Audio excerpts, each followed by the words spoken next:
Severus Snape. For most of Harry Potter, Snape spent his entire life protecting the son of the man who tormented him. Not because he liked Harry, but because he loved Lily Potter, the one person who ever truly cared for him. He wasn't drawn to Voldemort out of pure malice. He was a lonely child, desperate for recognition and belonging. But after Lily's death, his devotion to her became his purpose. He agreed to protect Harry, even though the boy was a constant reminder of what he had lost. Snape's story isn't about revenge or redemption. It's about a man who played the villain to defeat true evil. And one moment proved it beyond all doubt. He killed Dumbledore, allowing the wizarding world to hate him, just to ensure Voldemort's downfall. In the end, Snape didn't fight for recognition or redemption. He fought because it was the only way to stay true to Lily's memory. His actions weren't about heroism in the traditional sense, but about loyalty, sacrifice, and duty. Harry understood this better than anyone. That's why he honored Snape's name, knowing that true bravery isn't always loud or celebrated. Patrick Bateman. Patrick Bateman, the central figure in American Psycho, is often seen as a sadistic monster, a wealthy, bloodthirsty serial killer who indulges in brutal violence without remorse. But beneath the surface, Bateman is more than just a murderer. He is a reflection of the soulless world he inhabits. Bateman is a successful investment banker in the 1980s New York, living among the ultra-rich elite obsessed with wealth, status, and appearance. But behind his perfect suit, flawless business cards, and expensive lifestyle, lies a man completely disconnected from reality. His violent outbursts aren't just acts of cruelty. They are a desperate attempt to feel something in a world that is cold, artificial, and indifferent. However, American Psycho raises a troubling question. Did Bateman actually kill anyone at all? The novel and film suggest that his murders may be fantasies, delusions, fueled by his fractured mind and the emptiness of his world. No one reacts to his confessions, bodies disappear, and society remains oblivious. Because in a world of greed and apathy, true horror isn't violence. It's the fact that no one cares. Patrick Bateman isn't misunderstood because he's secretly good. He's misunderstood because he is a product of a system that created him, a man lost in the void of materialism and detachment. Whether he's a killer or not, his real crime is that he is invisible, and so is his madness. Do you know what another crime is? You not subscribing to this channel, so please like and subscribe for more villain stories. Mr. Freeze. Mr. Freeze isn't your typical villain. He isn't driven by greed or a lust for power, but by love and desperation. Once known as Dr. Victor Freeze, he was a brilliant scientist working for GothCorp, dedicated to saving his terminally ill wife, Nora, through cryogenic preservation. But when GothCorp's ruthless CEO shut down his research, destroyed his equipment, and cruelly exposed him to hazardous chemicals, Victor was permanently altered. Now unable to survive outside sub-zero temperatures, he wears a cryosuit and wields a freeze gun, seeking revenge on those who wronged him. Yet his true goal is never destruction. It's saving Nora. His obsession blinds him to morality, making him a prisoner of his desperation.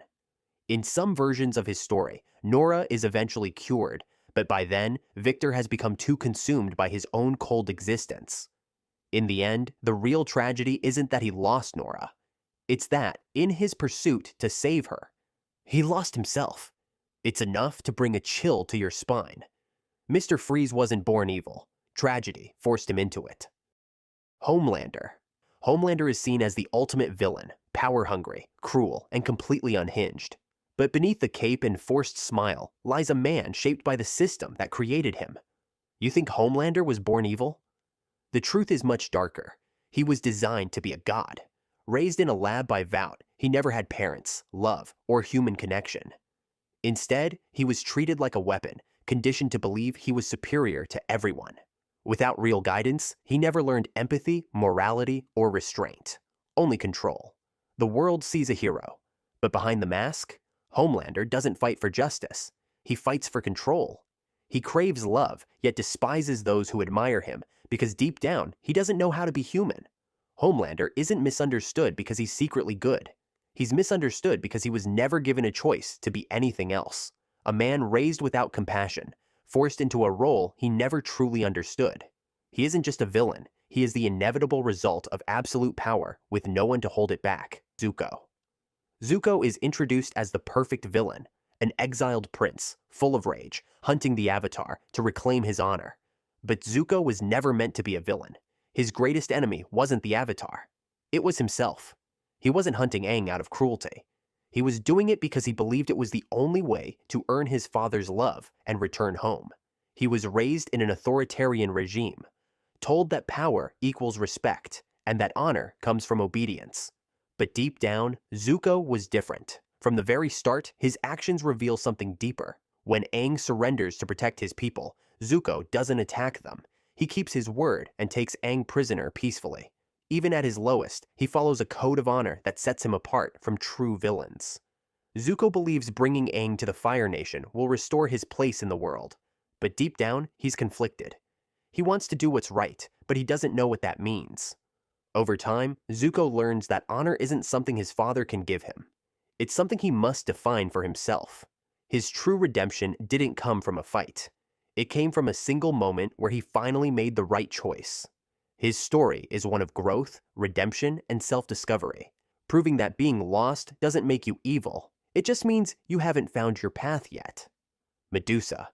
Medusa is often remembered as a monstrous villain, her gaze turning anyone to stone, her hair a writhing nest of snakes. But what if I told you Medusa wasn't a monster at all, that she was the victim of a god's cruelty, and history turned her into the villain?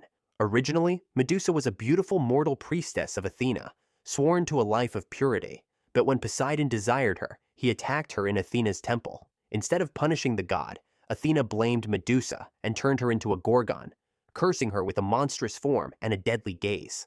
She was banished and forced to live in isolation, not because of any crime she committed, but because of what was done to her. She became a feared figure, hunted for the power she never wanted.